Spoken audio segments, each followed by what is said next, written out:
What's your favorite way to discover something new? Maybe you like to do a deep dive, the old-fashioned way. When the moon is overhead, you weigh slightly less. What? Maybe you like to go straight to the source and ask someone, "Hey mom, can you teach me how to make those amazing chocolate chip cookies?" You might use a virtual assistant to surf the web. Alexa, how many feet are in 1 mile? There are 5,280 feet in 1 mile.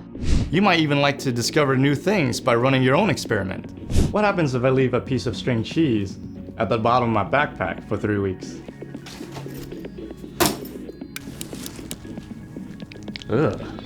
There are so many ways to learn, and a whole universe to discover. But the very most important thing to learn about is the one who created it all. Like, Jesus Christ is the same yesterday, today, and forever. Every good and perfect gift is from above, from God. God counts every hair on your head. God loves our curiosity.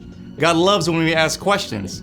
And the more you discover about God and the world God made, the more you can follow God with your life. When you discover brand new ways to share God's love with those around you, then others can see how God is teaching you to grow. That's why knowledge is such an amazing way to worship God with your life. Because worship is about more than just singing loud, it's all about living loud.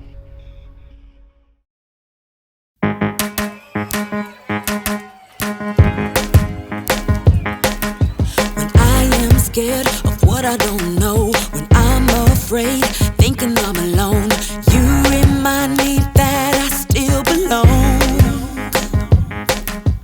God, you help me to grow. When I am scared, I don't feel strong. When I'm afraid, something is wrong. You remind me that you're in control.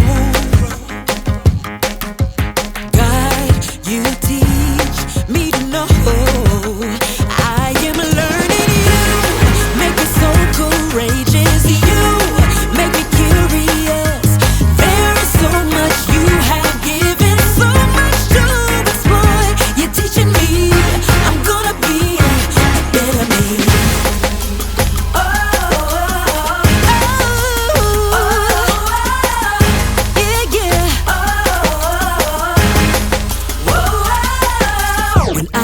Scared of what I don't know, when I'm afraid, thinking I'm alone, you remind me that I still belong. Oh yeah, God, you help me to grow. When I am scared, I don't feel strong. When I'm afraid, something is wrong. You remind me that you're in control.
Welcome to Story Lab.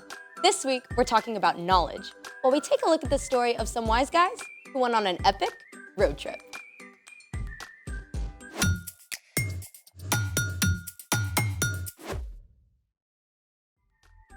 Hey, I'm Skylar.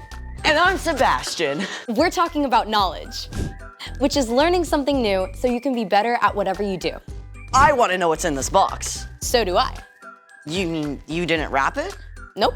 It's a leftover gift I forgot about. There's no from on the gift tag. Yeah, I don't know who left it. So open it already. What? I want to see if I can gain some knowledge about what's inside without opening it. Wait, there's a word for that. Forensics. Forensics are scientific tests or techniques used in connection with the detection of crime. Wait, this isn't a crime scene. But it is a mystery. Where do we start? Well, I'm gonna start gaining knowledge about what's inside by using my eyes. It's wrapped perfectly, and the handwriting is kinda swirly. So it's from a girl. That doesn't mean it's from a girl! Handwriting challenge!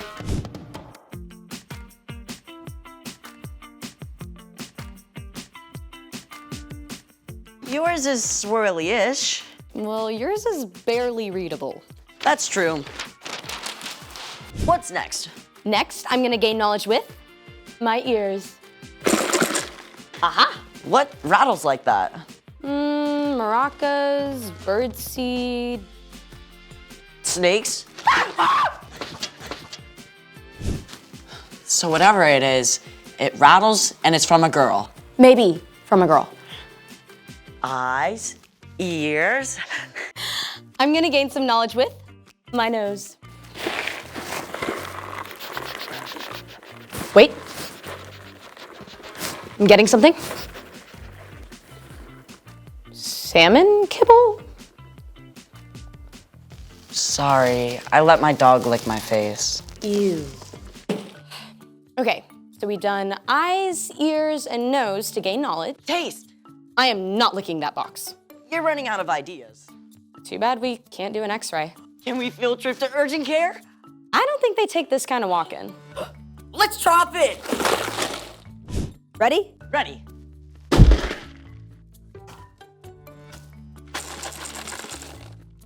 Same rattle as before. Rattles, maybe from a girl. Doesn't smell, doesn't break. What's next in our search for knowledge? Heat it. Heat it? What's that gonna do? I don't know. I think it's time to up our experiment game. And I think it's time for... The story before the story. Today, we're in the first book of the New Testament, Matthew. But before Matthew, in the very beginning, out of deep love, God made an amazing world. But when people turned away from God, the world was broken. God made a plan to draw people back to relationship. So at the right time, God sent a tiny baby to be born in the small town of Bethlehem, God's very own son, Jesus. Which is where our story starts. Take it away. Hey, Erica. Hey y'all! So, we don't exactly know how the wise men discovered what the star meant. Look at that new star rising in the west. It's so bright. Surely it means something. But they may have known about Daniel, who had been taken as a captive from Jerusalem to Babylon hundreds of years before. Daniel had been an advisor to the king and would have shared the Jewish scriptures and promises from God with his fellow advisors. Look here. In the Jewish scroll of Numbers, A star will come from among the people of Jacob. A king will rise up out of Israel. A brand new baby king. Whether the wise men figured out what the star meant from ancient writings, or God spoke to them directly, they did not waste time in doing something with their newfound knowledge. The wise men packed up supplies and gifts and set out on what would have been an epic road trip across the desert. They followed the star for months or even longer, over ancient roads and through steep mountain passes. At last, they arrived in the city of Jerusalem. where is the child who has been born to be King of the Jews? We saw his star when it rose. Now we've come to worship him. Word of these exotic visitors quickly made its way to King Herod at the palace.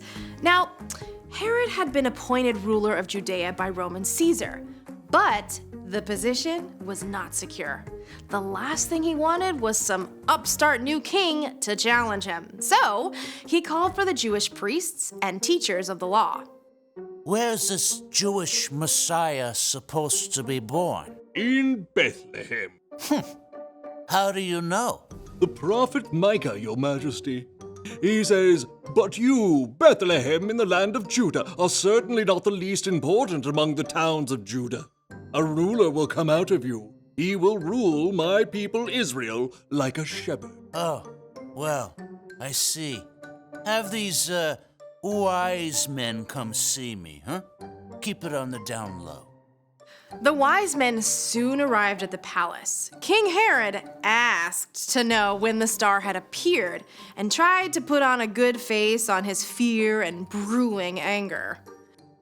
I want you to go to Bethlehem for me. Search for this child and report back when you find him. Then I can go and, worship him. King Herod had no intention of honoring Jesus. In fact, he wanted to get rid of him. But the wise men didn't know this. They went on their way and were filled with joy when they saw the star again. It went ahead of them until it stopped right over the place where Jesus and his family were staying. Look, it stopped. This must be the place. I'll knock. The wise men were welcomed into the home by Mary and Joseph. By this time, Jesus was a young child, and the wise men offered him beautiful gifts of gold, frankincense, and myrrh. These were not your average baby shower gifts. In fact, these were the kind of gifts that would be given to a powerful king. It was just one more sign of who Jesus was and would become. At last, the wise men left Jesus to begin their long journey home. They planned to return to Herod as they had been asked, but thankfully, God spoke to the wise men in a dream and warned them not to go back to Herod. So, the wise men chose a different road for their trip home. The end. That Herod dude was a bad dude. But thankfully, the wise men got the message. When God gave them new information, they changed their plans. Just like when they saw the new star in the first place. Exactly. The wise men didn't sit around wondering. They took action to discover what the star was about. And their search led them to God's very own son, Jesus. So, what's our part in the story? Good question. The wise men traveled hundreds of miles over months and months to discover more about God. But we can begin learning more about who God is right now, today. The Apostle Paul wrote, "Ever since the world was created, it has been possible to see the qualities of God that are not seen. Those things can be seen in what has been made." So all the things we can find in nature can tell us more about God, and all the things we study through science. That's right. I mean, just look at a leaf under a microscope, or a bug, or a human cell. They are amazing. You will be in awe of what God created. Or go outside and look at the night sky. God made vast galaxies, millions of miles apart, filled with millions of stars. Our God is so big. So big. You can learn about God through the people God created too. Your classmates or neighbors. They're all made in God's image and show a little bit of who God is. So stay curious about everything. Yeah, and ask a lot of questions. You got it. There is no end to what you can discover about God. See you next time. Bye, Erica. So here's the thing. Never stop searching for what's true. I still want to know what's inside. And I think I know. How? I just got a text from my Aunt Beth asking how I liked her gift. This gift? She always sends me a movie streaming gift card and microwave popcorn. See, we should have heated it. Thanks for joining us in the Story Lab. We'll see you next time. Can we heat it now? I'm hungry. Sure.